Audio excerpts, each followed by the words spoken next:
우리가 진사 나누겠습니다. 일주일 동안 애쓰셨습니다. 하나님이 주시는 평안으로 충만하기 바랍니다.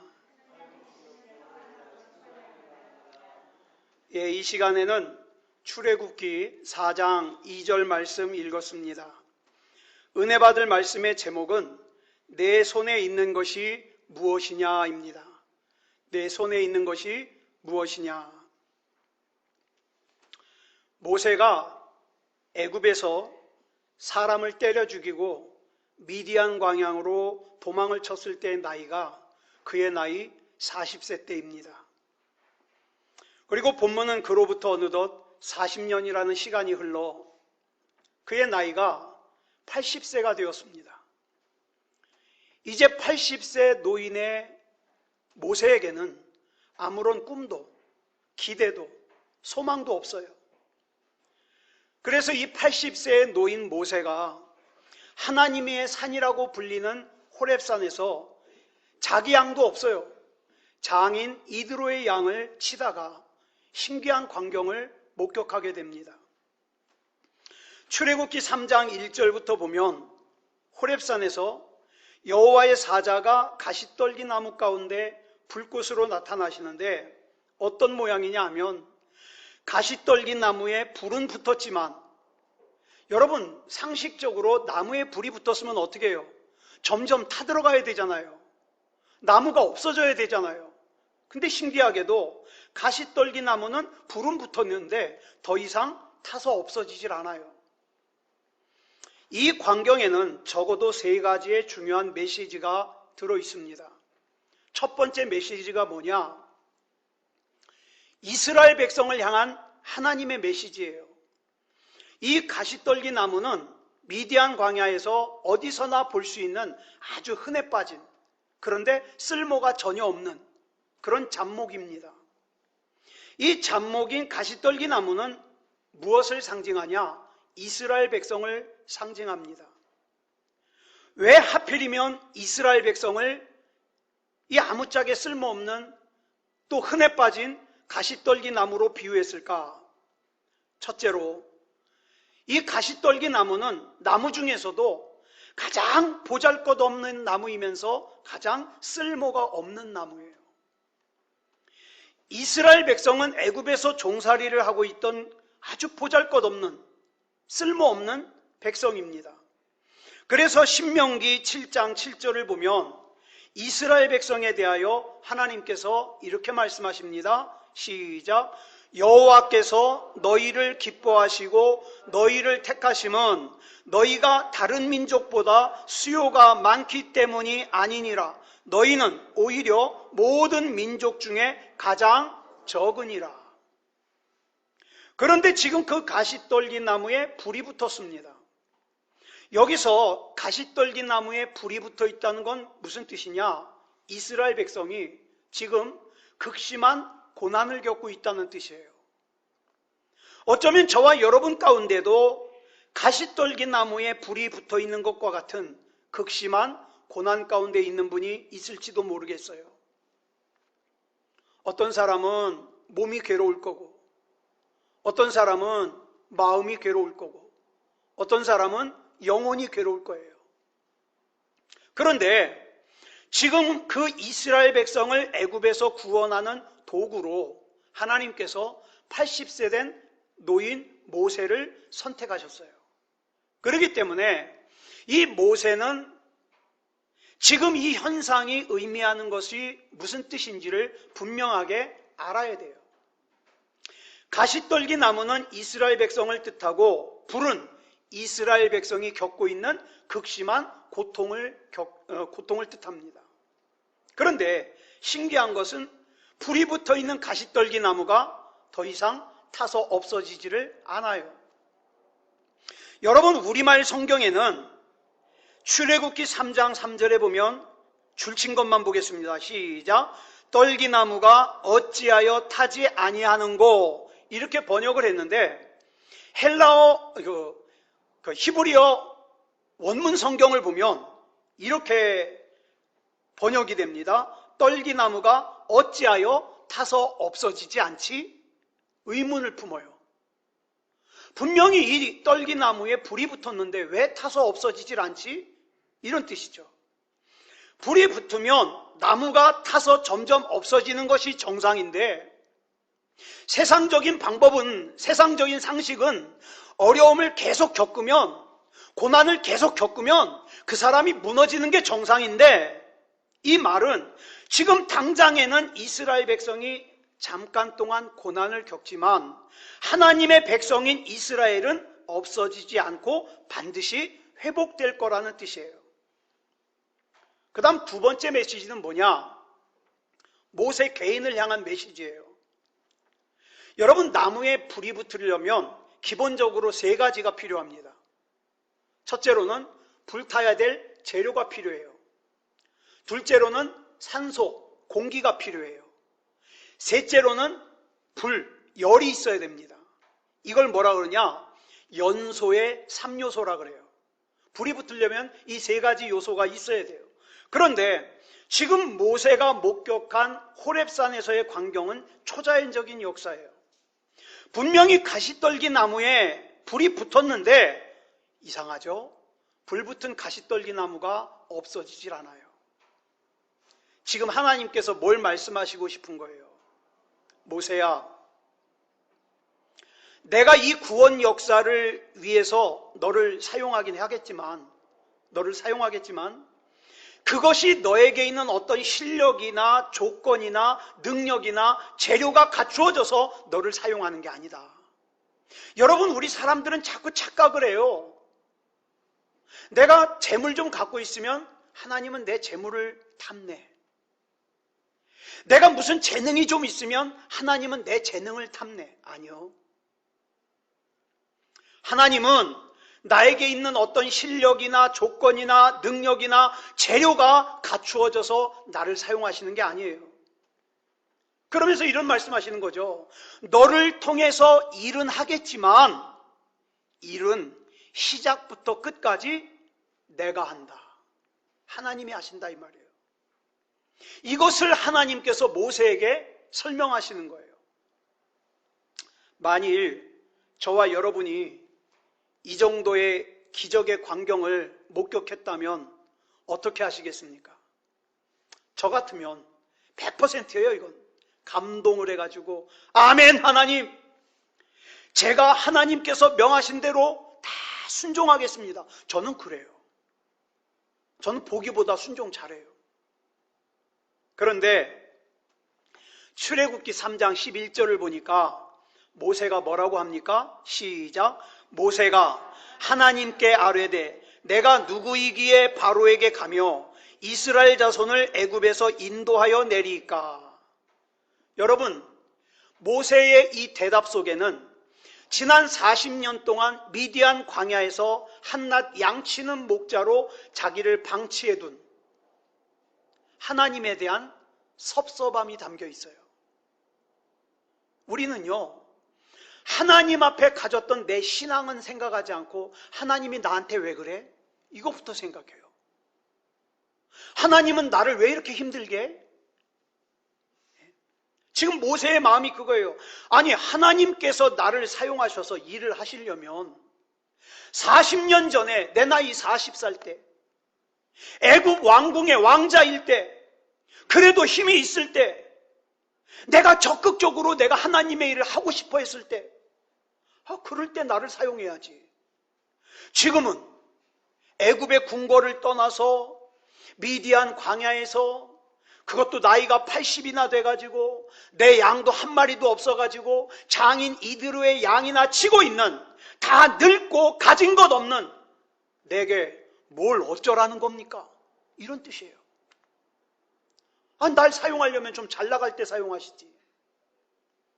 이런 원망의 마음이 들어있는 거예요.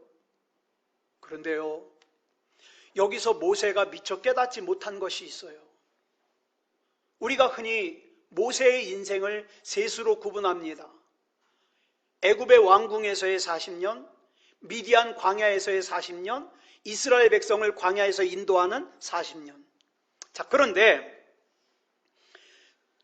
처음에 40년 애굽에서의 왕궁의 40년은요, 당시 세계 제1의 국가인 애굽에서, 그것도 왕궁에서 왕자의 신분으로 왕족들이 받는 교육을 받았어요. 최고의 삶을 살았어요. 그런데 당시 세계 최고의 제국인 애굽의 왕궁에서 왕자의 신분으로 왕족들만 배우는 것을 공부하고 최고의 삶을 살면서 최고의 교육을 받은 그 재료를 가지고 모세가 한 일이 뭐예요? 사람 때려 죽이고 도망간 거예요. 모세 자기의 생각으로는 나에게 있는 이 정도의 스펙과 이 정도의 능력이라면 내 민족인 이스라엘을 위해서 뭔가 내가 큰일을 할 수 있을 거라고 생각했어요. 왜? 나 젊잖아요. 나 힘 있잖아요. 나 왕자잖아요. 왕족이 받는 교육을 받았잖아요. 그런데 웬걸 하나님께서 한순간에 모세가 그렇게 대단하다고 생각했던 것을 다 걷어가 버리셔요. 그리고는 미디안 광야에서 아무런 꿈도 없이 소망도 없이 기대도 없이 40년 동안 살게 하세요. 이건 정말 죽지 못해 사는 거예요.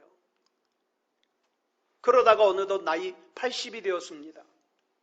이제 와서 뭘 어떡하겠어요? 출애굽기 3장 11절에서 모세가 하는 고백이 바로 이거예요. 아니 내가 하려고 할 때는 못하게 하더니 이제 와서 뭘 어쩌라는 거냐고. 저는요 이 모세의 심정이 이해가 가요. 많이 이해가 가요. 더군다나 평범한 사람도 아닌 왕자가 사람을 죽이고 이곳으로 미디안으로 도망을 와서 아직도 애굽에서는 자기를 누구로 기억하고 있어요? 살인한 왕자로 기억하고 있어요. 그런데 그런 애굽에 어떻게 간다는 말이에요? 그런데요, 놀랍죠? 하나님의 시각에는 이제 때가 됐다는 거예요. 때가 됐다. 사도행전 7장 29절부터 30절까지 보겠습니다. 시작. 모세가 이 말 때문에 도주하여 미디안 땅에서 나그네 되어 거기서 아들 둘을 낳으니라. 40년이 참에 천사가 시내산 광야 가시나무 떨기 불꽃 가운데서 그에게 보이거늘. 여기 보니까 뭐라 그랬어요? 40년이 참에. 무슨 뜻입니까? 이 40년이라는 기간이 모세는 몰랐는데 하나님이 정하신 기간이라는 거예요. 다시 말해서 광야에서의 이 40년은요 하나님의 계획이라는 거예요. 어떤 계획입니까? 모세가 처음 40년은 애굽에서 세상이 무엇인지를 배웠어요. 그리고 이후 40년은 모세가 가지고 있는 세상적인 조건이나 능력이 하나님의 일을 하고 이스라엘 백성을 구원하는 일에 아무것도 아니라는 것을 깨닫게 하셨어요.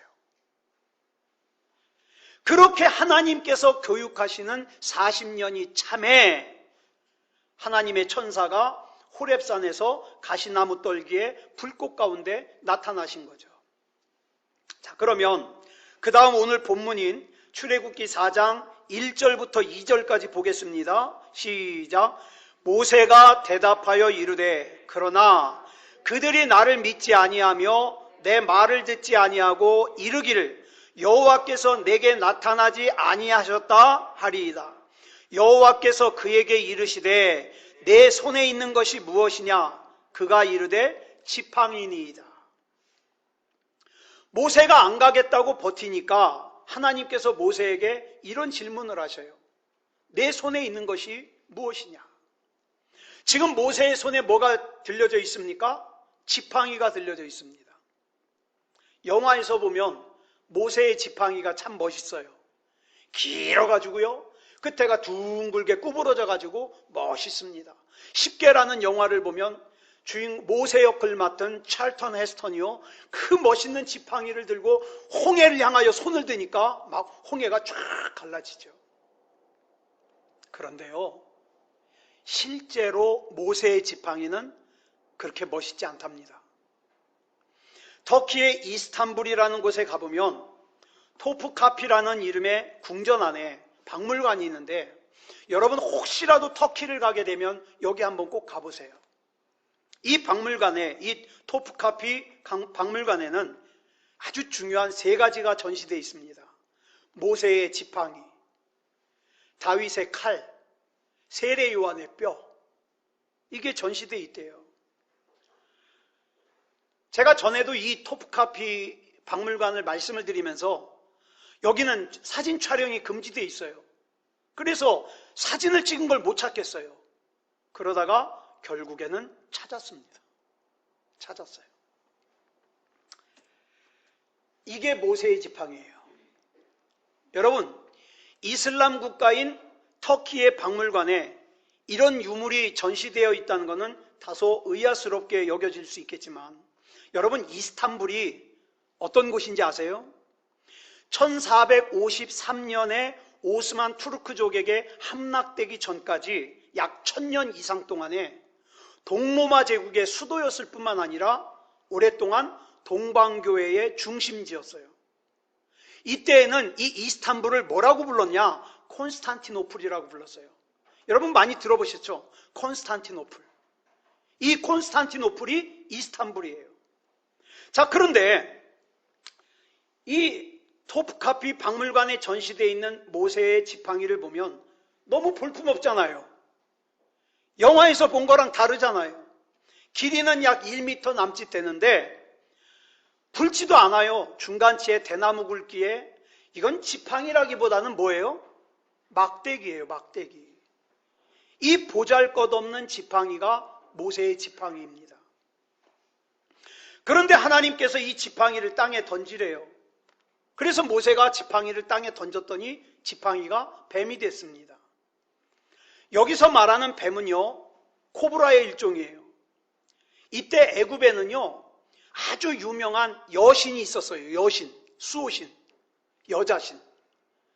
이름이 뭐냐? 부토라고 하는 여신인데, 이 여신의 형상이, 이 머리가 뭐냐? 코브라예요, 코브라. 그러자 하나님께서 모세에게 다시 말씀하시기를, 이 지팡이가 던져져서 뱀이 됐는데 그 뱀의 꼬리를 잡으래요. 그래서 모세가 손을 내밀어 뱀의 꼬리를 잡으니까 모세의 손에서 뱀이 다시 지팡이가 되었습니다. 그런데 여러분 보세요. 이 상식이 있는 분들은 절대 뱀 꼬리 안 잡아요. 여러분, 뱀 잡는 땅꾼들이 뱀 꼬리 잡는 거 봤어요? Y자로 생긴 나뭇가지를 가지고 먼저 뭘 눌러요? 머리를 눌러요. 왜? 머리를 안 누르고 꼬리 잡았다가는 뱀이 획 돌아가지고 물어버려요. 그러니까 뱀을 잡을 때에는 꼬리를 잡는 게 아니라 머리를 잡는 게 상식이에요. 그런데 하나님께서 이런 기본 상식을 모르실 리가 없는데 모세에게 뱀의 꼬리를 잡으래요. 왜 그럴까요? 여러분, 이와 같은 하나님의 말씀이, 하나님의 명령이 저와 여러분 세상 살다 보면 많아요. 하나님, 그건 상식적으로 아닌데요? 그건 바보 같은 짓인데요? 하나님이 우리에게 말씀하시는 것이. 그런데요, 창세기 3장을 보면 뱀의 유혹에 넘어간 인생들이 타락을 하죠. 그래서 하나님께서 창세기 3장 15절에서 뱀에게 저주를 하시는데 뭐라고 저주를 하시느냐? 여자의 후손은 내 머리를 상하게 할 것이다. 그럼 여기서 말하는 여자의 후손이 누구냐? 예수 그리스도예요. 여러분, 예수 그리스도는 남녀의 후손이 아니에요. 왜냐하면 남자와 여자가 결합해서 태어나신 분이 아니기 때문에. 그러니까 이미 뱀의 머리는 여자의 후손인 예수 그리스도에 의해서 이미 상했어요. 즉 예수님께서는 이미 강한 자를 결박한 거예요. 저와 여러분이 나는 다 끝났어, 나는 이제 더 이상 희망이 없어, 나는 이제 기댈 데가 없어 라고 생각이 되지만 아니요, 속는 거예요. 여자의 후손인 예수 그리스도께서 이미 뱀의 머리를 상하게 했어요. 그래서 저와 여러분은 이미 승패가 결정난 상태에서 꼬리를 잡으라는 거예요. 하나님을 신뢰하라는 거예요. 순종하라는 거예요. 이미 전능하신 하나님께서 다 이겨놓은 싸움에서 너는 순종하기만 하면 된다. 우리는 하나님을 신뢰하기만 하면, 예배를 잘 드리기만 하면, 기도를 잘 하기만 하면 반드시 승리할 수 있어요. 하나님께서는 저와 여러분에게 이렇게 말씀하십니다. 이 전쟁은 네가 싸울 싸움은 없다. 네가 싸울 싸움은 없다. 너는 오직 신뢰하고 순종만 해라. 그래서 하나님께서는 출애굽기 14장 13절에서 모세를 통해서 이렇게 말씀하십니다. 시작. 너희는 두려워하지 말고 가만히 서서 여호와께서 오늘 너희를 위하여 행하시는 구원을 보라. 이것을 지금 하나님께서 모세에게 요구하시는 거예요. 그런데 여러분, 하나님이 모세에게 요구하시는 게요, 인간적으로 생각할 때 상식 밖이에요. 답답해요. 아니, 그런 바보 같은 요구를 할 수가 있나? 내가 그 하나님의 말씀에 순종했다 손해보면 누가 책임져? 내가 뱀꼬리를 잡다가 물리면 누가 책임져? 이런 사람은 못 잡아요. 순종 못해요. 그러나 모세가 하나님의 말씀대로 순종했을 때 뱀이 지팡이가 되는 놀라운 일이 일어났습니다.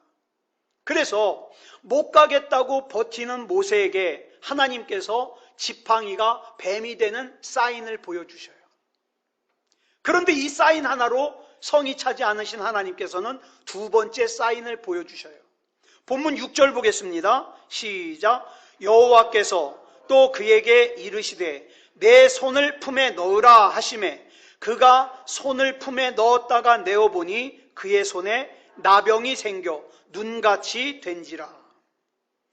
모세가 손을 품에 넣었다가 내어보니 손에 나병이 생겼어요. 성경에 보면 나병은 하나님의 저주요 심판을 뜻합니다. 이 나병의 특징이 있어요. 여러분, 문둥병에 걸린 사람들은요, 자기 몸이 썩어서 죽어가고 있는데 감각이 없어요. 막 바늘로 자기 살을 찔러도 느낌이 없어요. 왜? 살이 죽어가고 있으니까. 여러분, 우리 주변에서도 자기의 영혼이 죽어가고 있는데 모르는 사람들 있어요. 자기의 인생이 죽어가고 있는데 모르는 사람들이 있어요. 자기 가족의 영혼이 죽어가고 있는데 모르는 사람이 있어요. 그런데 여러분 잘 보세요. 손을 어디다 넣었다 꺼내니까 나병이 걸렸죠? 가슴에. 인간의 죄가 어디로부터 시작합니까? 가슴으로부터 시작해요. 내 생각에는. 아니, 내 생각에는 이렇게 해도 될 것 같아. 내 생각에는 신앙생활 이렇게 해도 될 것 같아. 내 생각에는 하나님 이렇게 믿어도 될 것 같아. 거기서부터 시작돼요, 문제가. 자, 본문 7절 보겠습니다. 시작. 이르시되 내 손을 다시 품에 넣으라 하시매 그가 다시 손을 품에 넣었다가 내어보니 그의 손이 본래의 살로 되돌아왔더라. 다시 손을 갖다가 품에 넣었다가 꺼냈더니 본래의 살로 회복이 되었어요. 이것은요, 지금 역사의 거대한 고난 속에 빠져있는 이스라엘 백성들을 하나님께서 모세를 통해서 구원하시겠다는 거예요. 네 가슴을 하나님의 계획으로, 네 가슴을 하나님의 생각으로 채워라 이 말이에요. 내 생각의 눈을 버리고 하나님의 말씀의 눈으로 내 가슴을 채워라 이 말이에요. 저와 여러분은 애굽이라고 하는 세상 속에서 심판 아래 놓여있던 사람들이에요. 그러나 예수 그리스도의 십자가를 통하여 건짐을 받고 회복이 되었습니다. 그런데요, 지난 금요일도 말씀을 드렸지만 그 예수님의 십자가를 무용지물로 만들어 버리는 사람들이 지금도 많아요. 예수 그리스도의 구원을 하찮게 여기고 아무것도 아닌 것처럼 버려버리는 사람들이 너무 많다고요. 그러나 반드시 기억하십시오. 예수 그리스도만이 나를 건져주시고 나를 회복시켜 주실 수 있습니다. 하나님께서는 모세에게 나병에 걸렸다 회복되는 이 과정을 통해서 모세가 할 일이 뭔가를 깨닫게 하셔요. 자, 그 다음 나오는 세 번째 그림을 우리가 보겠습니다. 본문 9절입니다. 시작. 그들이 이 두 기적을 믿지 아니하며 내 말을 듣지 아니하거든 너는 나일 강물을 조금 떠다가 땅에 부으라. 내가 떠온 나일 강물이 땅에서 피가 되리라. 만약에 지팡이가 뱀이 되는 기적으로도, 품에 넣었던 손이 나병에 걸렸다 회복되는 기적으로도 믿지 않으면 나일 강물이 피가 되는 기적을 행하라 이 말이에요. 여러분, 그러다가 출애굽기 7장에 가보면 실제로 나일 강물이 피가 되죠. 여기서 피가 뭘까요? 피는 죽음과 심판입니다. 하나님의 명령에 순종하지 않는 인생의 마지막은 뭐냐? 결국 심판입니다. 여러분, 오해하면 안 돼요. 하나님의 사랑은 오래 참으시는 사랑이지 영원히 참으시는 사랑이 아니에요. 어느 일정 기간이 되었는데도 하나님께 돌아오지 않고 하나님 앞에 믿음다운 믿음이 아니면 결국에는 나일 강물이 피가 되는 심판을 겪어야 되는 거죠. 오래 참으시는 때가 끝나면 반드시 심판이 기다리고 있어요. 지금 모세는 이 놀라운 하나님의 구원 사역에 지팡이처럼 붙들려서 쓰임받고 있는 겁니다. 그런데 자꾸 모세가 착각하는 게 있어요. 뭡니까? 기왕에 사용하시려면 내가 조금이라도 젊을 때 사용하시지. 내가 조금이라도 기운이 있을 때 사용하시지. 내가 조금이라도 가진 게 있을 때 사용하시지. 내가 조금이라도 잘 나갈 때 사용하시지. 이제 나는 마른 막대기처럼 아무 쓸모 없어진, 나이 80이나 먹은, 가진 거 아무것도 없는 이런 내가 뭘 할 수 있을까? 이렇게 생각해요. 근데 이런 생각을 많은 사람들이 이렇게 생각해요. 내가 돈 좀 벌면 신앙생활 할 거야. 내가 승진하면 신앙생활 할 거야. 내가 집 한 칸 장만하면 신앙생활 잘할 거야. 내가 결혼하기만 하면 신앙생활 잘할 거야. 내가 취직하기만 하면 신앙생활 잘할 거야. 하나님의 일을 더 잘할 텐데. 근데 분명한 것은요, 지금 안 하는 사람은 그런 때가 와도 안 해요. 또 하나 중요한 것이 내일이 꼭 나의 날이라는 생각 버리세요. 내일은 꼭 나의 날이 아니라 하나님께서 내게 주셔야 나의 날이에요. 그래서 내일 일은 내가 염려할 것이 아니니까 내가 염려하지 말라고 마태복음 6장 34절에 예수님께서 말씀하시잖아요. 이 중요한 말씀이에요. 왜 내가 내일 일을 염려하지 말까요? 내일은 나의 날이 아니니까. 내가 내일도 살아있어서 하나님께서 내일도 나에게 주실 때 내일이 나의 날인 거예요. 그러니까 오늘 우리는 오늘에 충실하면 돼요. 하나님께서 모세에게 이 세 가지 사인을 왜 보여주십니까? 모세가 하나님의 설득에 의해서 변화된 모습이 본문 20절에 나와요. 이렇게 기록하고 있습니다. 시작. 모세가 그의 아내와 아들들을 나귀에 태우고 애굽으로 돌아가는데 모세가 하나님의 지팡이를 손에 잡았더라. 여러분, 이 지팡이가 어떤 지팡이입니까? 광야에서 40년 동안 사는 동안에는 양치는 데 사용하던 지팡이에요. 그때는 모세의 지팡이였어요. 그런데 출애굽기 4장 20절부터 이름이 바뀌어요. 뭘로? 하나님의 지팡이로. 여러분, 지금 저와 여러분은 누구의 지팡이입니까? 내 인생은 나의 것이라고 생각하면 여전히 내 지팡이에요. 그러나 하나님 앞에 나를 맡겨드릴 때 그 지팡이는 비로소 하나님의 지팡이가 되는 거예요. 자, 모세는 이 하나님의 지팡이로 어떤 일을 했습니까? 홍해를 가를 때 이 지팡이를 들어서 홍해를 가리키니까 홍해가 갈라졌습니다. 홍해를 건너 미디안 광야에서 제일 먼저 맞닥뜨린 아말렉과 싸울 때 어떻게 했습니까? 산 꼭대기로 올라가서 이 하나님의 지팡이를 들었더니 전쟁에서 승리했습니다. 물이 없어서 이스라엘 백성이 고통을 당할 때 이 하나님의 지팡이로 반석을 두들겼더니 거기서 물이 솟았습니다. 마른 막대기 같은 모세를 하나님께서 붙잡으시니까 수많은 이스라엘 백성들을 40년 동안 인도할 수 있었어요. 사랑하는 여러분, 기왕이면 키 좀 더 컸으면 좋겠죠. 잘생기면 좋겠죠. 그런데 여러분, 그거보다 더 중요한 게 있습니다. 지금 이 시간 나는 누구의 지팡이입니까? 이창원의 지팡이입니까? 하나님의 지팡이입니까? 요즘 현대인들은 스펙을 굉장히 중요하게 생각합니다. 그런데 자꾸 자기 자신의 스펙을 생각하면서 낙심하는 사람들이 많아요. 나는 돈도 없지, 학벌도 좋지 않지, 백도 없지, 나이도 많지. 그래서 나는 아무리 노력해도 할 수 없어. 이렇게 생각하는 사람들이 많아요. 그러다 보니까 어떡합니까? 마음에 상처가 커요. 누가 조금만 건드리기라도 하면 상처 입은 짐승이 달려들듯이 싸우자고 대듭니다. 요즘 그런 사람들 너무 많아요. 근데 여러분, 최고의 스펙이 뭡니까? 좋은 학교를 졸업한 겁니까? 좋은 직장 다니는 거예요? 아니요. 최고의 스펙은 하나님입니다. 내가 하나님의 지팡이가 되는 거예요. 비록 나 자신은 볼품없는 마른 막대기 같은 존재지만 하나님께서 내 인생에 개입하시고 붙들어 주시는 순간 나는 하나님의 지팡이가 되는 거예요.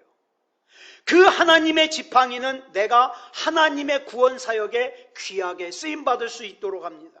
중요한 것은 내가 마른 막대기냐, 금칠한 막대기냐, 은으로 꾸민 막대기냐, 이게 아니라 진짜 중요한 게 뭐예요? 내가 지금 누구 손에 잡혀 있느냐? 하나님, 나는 비록 부족하지만, 약하지만 나는 하나님 손에 잡히기 원합니다. 누가 이렇게 고백하시겠어요? 그래서 사도 바울도 고린도후서 4장 7절에서 이런 고백을 합니다. 시작. 우리가 이 보배를 질그릇에 가졌으니 이는 심히 큰 능력은 하나님께 있고 우리에게 있지 아니함을 알게 하려 함이라. 우리는 질그릇인데 그 질그릇인 우리 안에 뭘 가졌다는 거예요? 보배를 가졌다는 거예요. 우리 예수 믿는 사람들 자꾸 착각해요. 내 안에 보배를 가지려면 질그릇인 나는 무슨 그릇이 돼야 되고 놋그릇이 돼야 되고 놋그릇인 나는 뭐가 돼야 되고 은그릇이 돼야 되고 은그릇인 나는 뭐가 돼야 되고 금그릇이 돼야 되고 그래가지고 꾸준히 이 그릇을 바꾸는데 정신이 없어요. 근데 언제 주님이 그런 말씀하셨습니까? 예? 그릇이 보배를 담은 그릇이 되어야 된다고 누가 그랬어요? 성경의 가르침은 아니에요. 질그릇 그대로 사용하세요. 하나님께서 모세에게 30년이 찼을 때 나타나셨어요. 왜요? 40년 동안의 광야 생활은 적어도 모세에게 있어서 모세가 깨닫는 거예요. 내가 40년 동안 애굽의 왕궁에서 배웠던 것들은 하나님의 일을 하는 데는 아무짝에도 쓸모가 없었구나. 내가 그동안 세상에서 중요하게 여기고 귀하게 여겼던 것들이 아무것도 아니었구나. 이걸 깨닫게 되는 거예요. 그러다가 모세 자신도 자기 자신에 대하여 자신이 없을 때 하나님께서 이제 됐다는 거예요. 왜? 네가 너 자신에 대해서 자신이 없잖아. 이제 내가 끄는 대로 따라와. 그래서 뭐예요? 40년이 참해. 하나님께서는 모세를 사용하시기 위해서 모세를 금그릇으로 만들지 않았어요. 모세의 지팡이가 하나님의 지팡이가 되게 하기 위해서 뭐 지팡이를 갖다가 막 금으로 싼다든가 은으로 싼다든가 큰 다이아몬드를 박아 놓는다든가 그러지 않았어요. 여전히 그 지팡이는 뭐예요? 광야에서 흔히 볼 수 있는 1m 남짓되는 막대기예요. 그런데 그 막대기를 하나님께서 붙잡으셨을 때에 하나님의 지팡이가 되었어요. 그러므로 저와 여러분에 있어서, 여러분의 인생에 있어서 최고의 능력은 하나님께서 내 인생에 개입하시는 거예요. 우리가 세상에서 살면서 나는 가난하다고, 나는 못 배웠다고, 우리 집안에 잘난 사람이 없다고, 내가 대학을 나오지 않았다고, 내가 그렇게 못나서 내가 억울한 일을 당한다고 이렇게 생각할 때가 있죠. 잘 기억하세요. 그렇지 않아요. 여러분, 2006년도에 월드컵이 있었습니다. 독일에서. 월드컵이 있었는데 저는 지금도 그게 참 기억이 나요. 결승전에서 프랑스와 이탈리아가 만났어요. 근데 이 당시 프랑스에는 이 사람이 누구냐? 지단이에요. 세계적인 선수예요. 축구 참 잘해요. 이 프랑스에는 세계적인 축구 스타인 지단이 있었어요. 이탈리아가 좀 밀리는 거예요. 그런데 경기 도중에 이탈리아의 수비수가 지단의 옷을 갖다가 막 잡아당겨요. 넘어지게 만들었어요. 지단이 화가 났잖아요. 그래가지고 그 선수에게 내 유니폼이 탐나면 경기 끝나고 줄 테니까 그러지 말라고 승질을 냈어요. 그랬더니 그 이탈리아의 수비수가 뭐라 그랬냐? 나는 유니폼보다 창녀인 내 누이를 원해. 도발한 거죠. 이 사람은 작정한 거예요. 지단을 화나게 하려고. 그래가지고 지단이 이광경이에요. 화가 나가지고, 이게 다른 사람은 못 들었는데 나중에 보니까 그 내용이었어요. 지단이 화가 나가지고 그 이탈리아 수비수를 머리로 받아버렸어요. 그 둘 다 퇴장당했어요.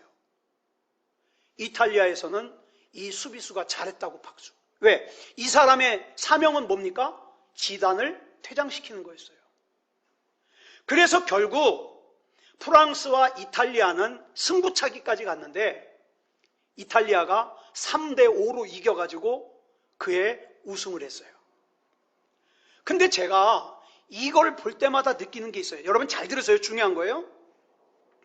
마귀가 우리한테 하는 짓이 꼭 이와 같아요. 사탄 마귀가 영적으로 중요한 사람에게 반드시 어떻게 합니까? 하찮은 사람을 붙여줘가지고, 하찮은 일을 붙여줘가지고, 하찮은 상황을 붙여줘가지고, 하찮은 감정을 붙여줘가지고 어떻게 해요? 함께 퇴장을 당하게 만들어요. 사탄 마귀는 그것이 퇴장당해도 상관없어요. 목적이 뭐예요? 중요한 내가 무너지는 거거든요. 그러니까 여러분 절대 거기 속으면 안 돼요. 그래서 저와 여러분은 이렇게 선포해야 돼요. 나는 진짜 중요한 일을 위하여 지금 참는다. 그죠? 진짜 중요한 일을 위하여. 옛날 그런 얘기 있잖아요. 한신이라는 사람이 때를 기다리면서 어떻게 해요? 동네 한량들, 동네 깡패들 가랭이 사이를 기어갔대잖아요. 야 한신 일로 와. 내 가랭이 사이로 기어가. 내가 아직은 싸울 때가 아니니까. 충분히 저까지 것들 물리칠 수 있지만 내 때가 아직 아니니까 가랭이 사이로 기어가는 거예요. 사랑하는 여러분, 저와 여러분 자신이 생각하는 것보다 우리가요 하나님께 굉장히 중요한 사람이에요. 그래서 마귀는 저와 여러분을 동반 퇴장시키려고 별의별 거 다 사용해요. 우리가 생각해야 될 거 뭐예요? 나는 하나님 안에서 대단한 사람이지만 내 자신만 놓고 보면 나는 뭐다? 1m 남짓 되는 마른 막대기에 불과하다. 그렇기 때문에 나는 자존심도 섭섭함도 미움도 다 내려놓고 하나님의 때에 하나님께서 나를 사용하시는 것을 기다린다. 이렇게 믿음으로 살자 이 말입니다. 사랑하는 여러분, 다시 한번 말씀드립니다. 여러분은 여러분 자신이 생각하는 것보다 훨씬 더 귀한 사람들이에요. 그러니까 마귀에게 속지 말고 믿음으로 승리하시기 바랍니다. 기도하겠습니다. 사랑의 아버지 하나님, 감사합니다. 하나님의 은혜 가운데 인도해 주셔서 오늘도 모세의 지팡이, 이 보잘것없는 마른 막대기가 하나님의 지팡이가 되어 쓰임받는 과정을 살폈습니다. 때로는 우리 마음속에 알 수 없는 두려움이 몰려옵니다. 알 수 없는 우울함이 우리를 사로잡습니다. 또 알 수 없는 좌절감이 우리를 삼키려고 합니다. 그러나 내가 예수 그리스도 안에서 하나님의 존귀한 자임을 선포하며 나아가게 해 주시옵소서. 내 자신은 한없이 부족하고 약하지만 내게 능력 주시는 하나님 안에서 내가 모든 것을 할 수 있음을 고백하며 선포하며 나아가게 해 주시옵소서. 하나님, 우리 사랑하는 성도들 한 사람 한 사람 지켜주시옵소서. 악한 마귀의 간계에 빠져서 동반 퇴장당하지 말게 하시고, 내가 하나님의 일을 위해서, 하나님의 때를 위해서 지금 기도하면서 기다린다, 참는다, 이렇게 살 수 있는 하나님의 사람이 되게 해 주시옵소서. 우리 하나님께서 붙잡아 주시고 인도해 주실 줄 믿사오며 그리스도 예수님의 이름으로 감사하며 기도드려 싸움나이다. 아멘.